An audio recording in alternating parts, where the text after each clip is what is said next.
Well, hello everyone and welcome to the final Edgerunners, at least Season 1 reaction. This time we'll be reacting to Season 1, Episode 10, which is called My Moon Man. That's a kind of depressing title. I guess it could be, we know that Lucy wants to go to the moon, and we know that David says he wants to take her there.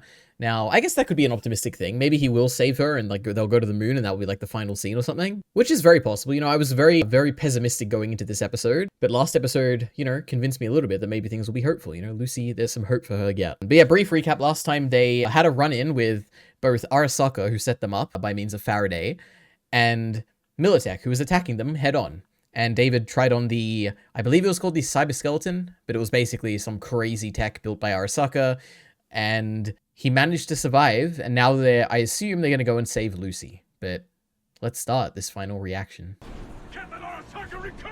He's going to save his girlfriend. What's happening? Oh. We love Falco. Minor character, but we like him whenever he has a moment. Wow, he really messed him up. Oh my god. Holy! Falco, my god. This is never gonna end while they're in the city. My god. If David comes through without going full, he's gunning for us next. I know it. Meet me at the drop point. You'll get your cut then. He is definitely gonna kill her.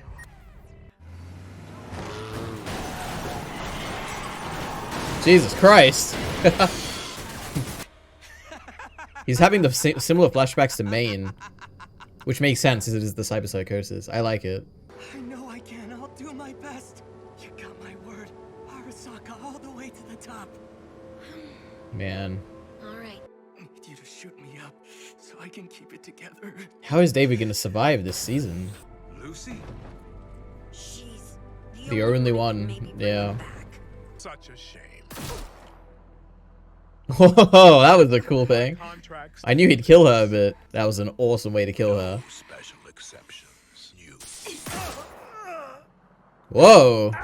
Oh, she hacked his arm or whatever. That's kind of awesome. City authorities are treating this as a cyber psycho incident. What It kind of is. I can think of one individual who can. Who might that be? Adam Smasher. You're That's serious? a name I feel like I've heard before. Extreme situations. He's here already. Whoa. Pending our field tests. Faraday. Well, my time's ticking down. Got you too, did he? Yep. I love this interaction. This is very cute. Tag is AV though. Sending you quartz. Oh, Kiwi, look at you. Just hasn't been your day. And Lucy, she with Faraday Man. right now? Go get her for me. Man. I didn't think I'd care about Kiwi. That actually got to me. Man.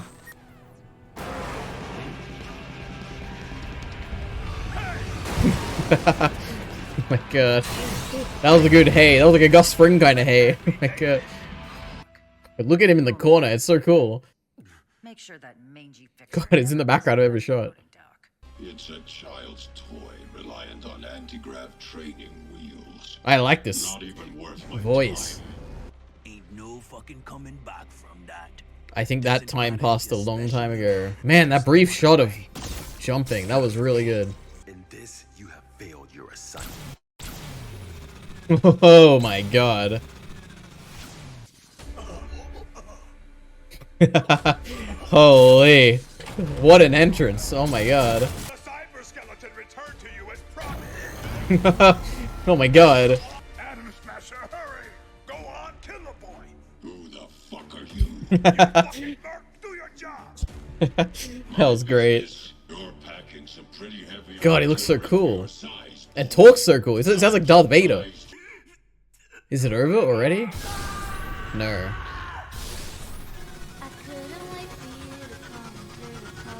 Oh man.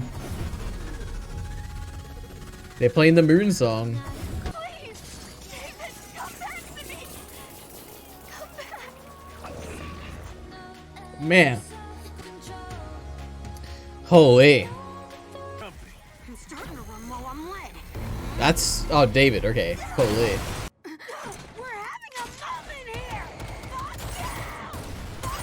That's not good.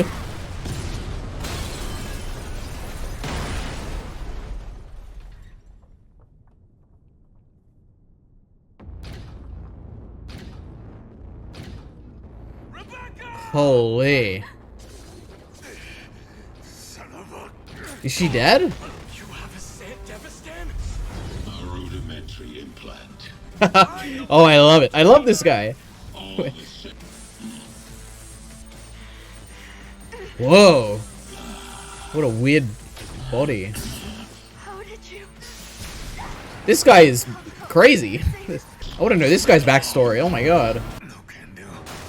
Was David's final request. No way David's dying. He dies for nothing. I don't even think Rebecca's dead. Reward money. Aw. The whole crew. This song is so good, man. Holy.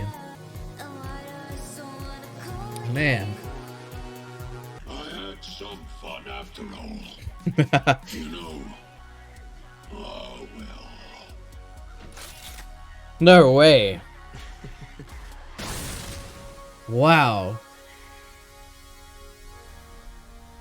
This never even crossed my mind that this could happen. Oh, she made it, but she's all alone. Man. Now what? Man.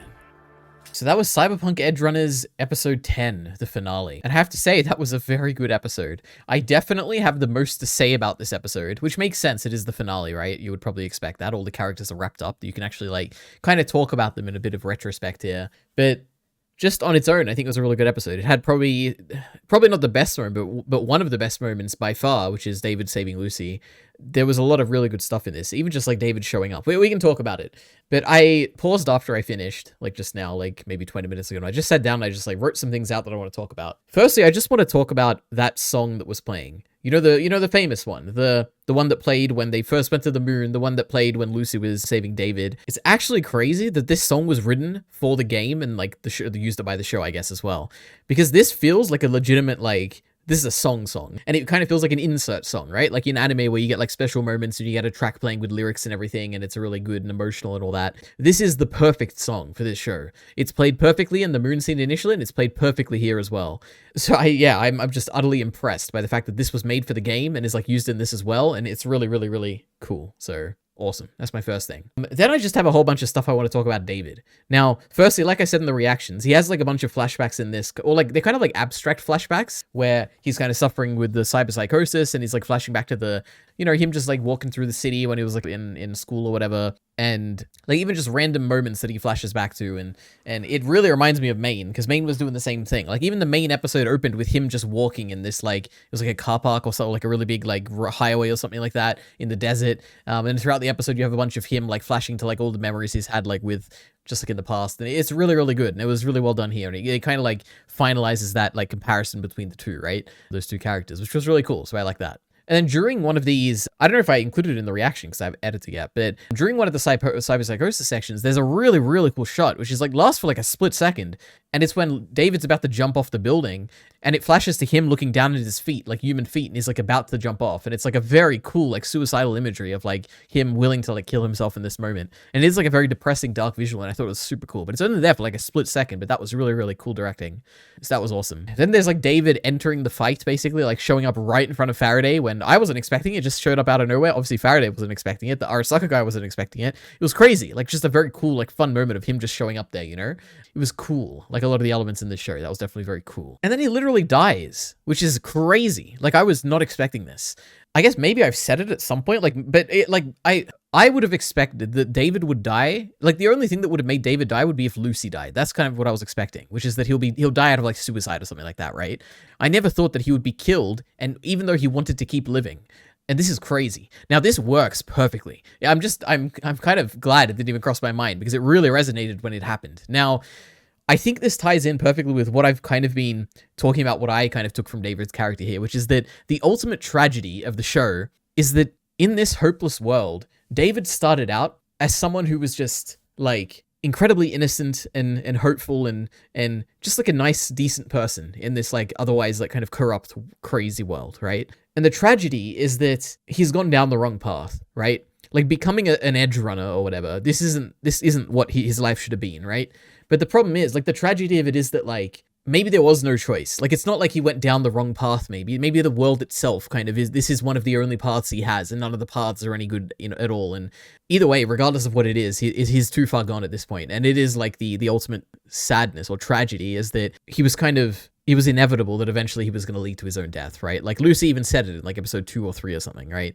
It is very sad. But, like, even just, like, that's, like, one element to it. But the second element is also the tragedy of, like, of Adam Smasher specifically, which is that, and who knows, I'm sure there's like some deep lore about this, because like obviously there's a big fleshed out world and everything, but I'm going to treat it as like a story and a self-contained thing. And the real tragedy of him is that we find out that David isn't really that special, right? Like, this whole show, it's like David's the main character. He's this crazy guy who can hold the Send Ever stand, and he's really immune to cyberpsychosis, and it's kind of crazy, and oh my god, isn't he so special and cool and everything, and maybe he can go down this path and survive, and it's really going to be really good and all that, and maybe everything will work out, and actually it's not like a tragic thing. But we find out that like someone like Adam Smasher exists, right? Someone who can also have the Send Ever stand. David's not special, like he can have it too.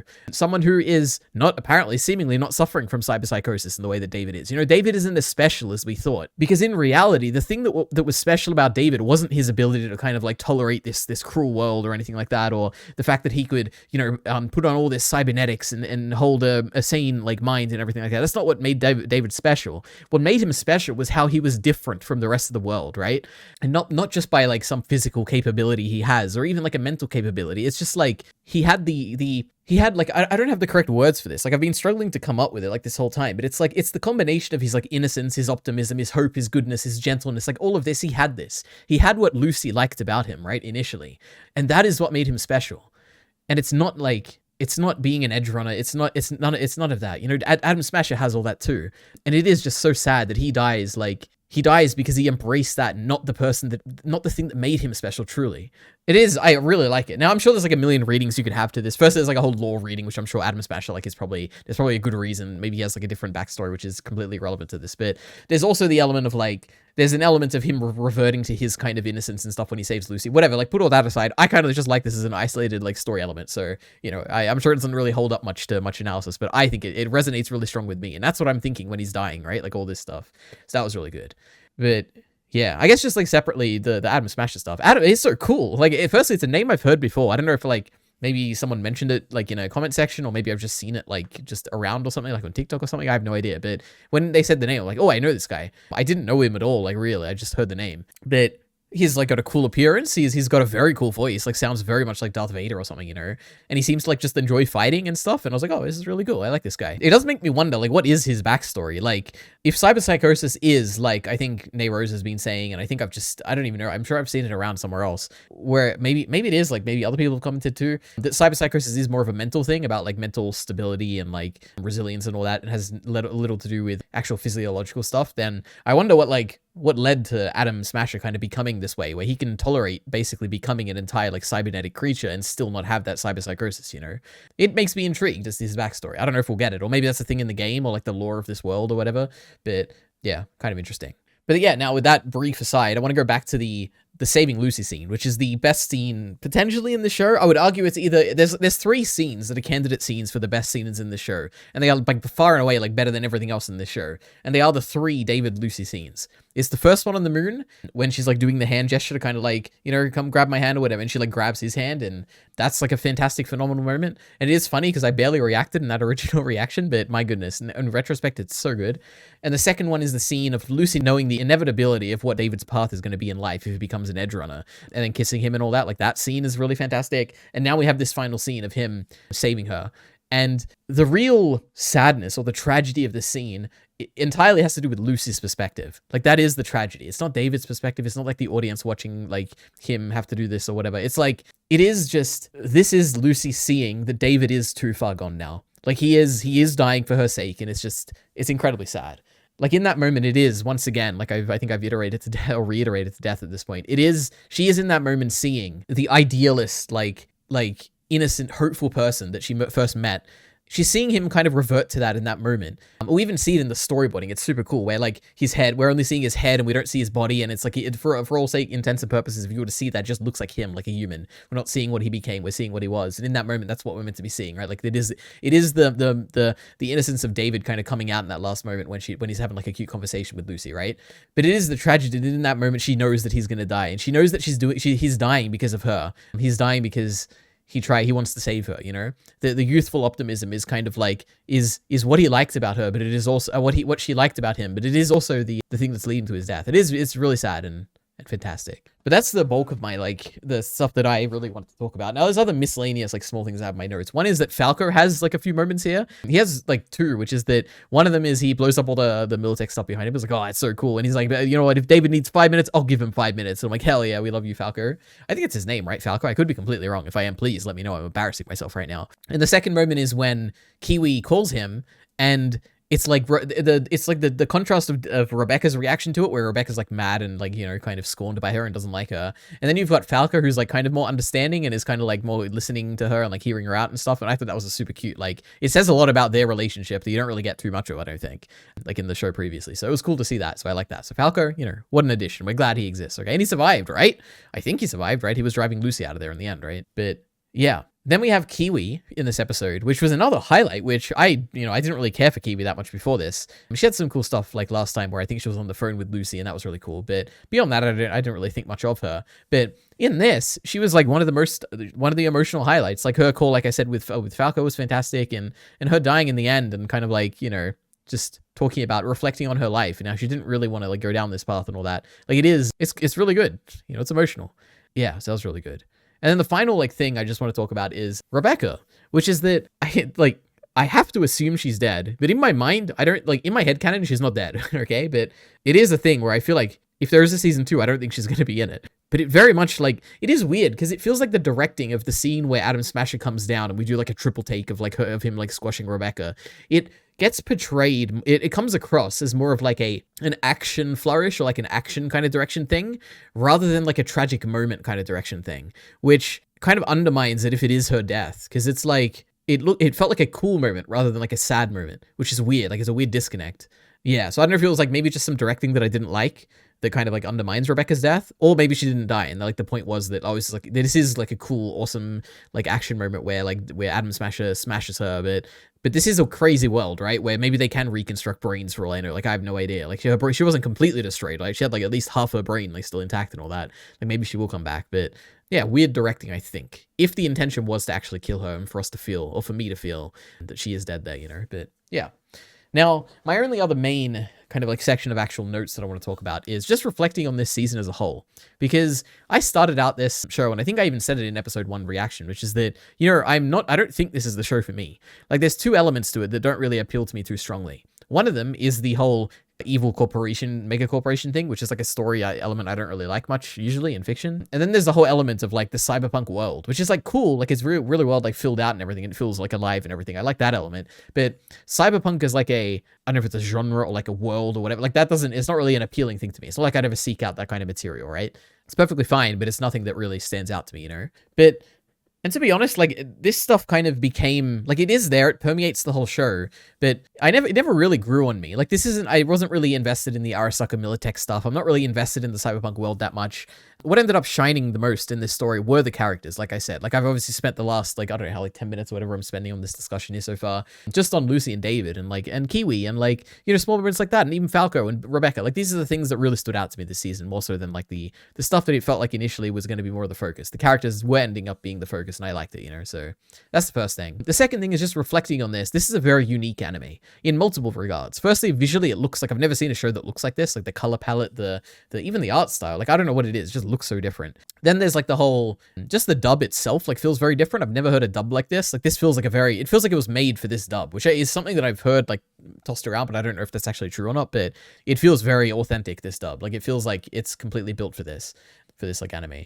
And then there's the music choices, like they feel very like Western or whatever, which makes sense if this is from like a game that was, I think, I don't really know actually. Maybe that was a Japanese game, but I feel like it wasn't. But I could just be completely wrong about that. But yeah, it's a different feeling anime, and I really like that. I respect that, and I am excited for next season with, the great Kai Ikarashi directing it, so I guess we'll see. But my last section of notes is just season 2. So there is apparently going to be a season 2, which is kind of crazy because David is dead.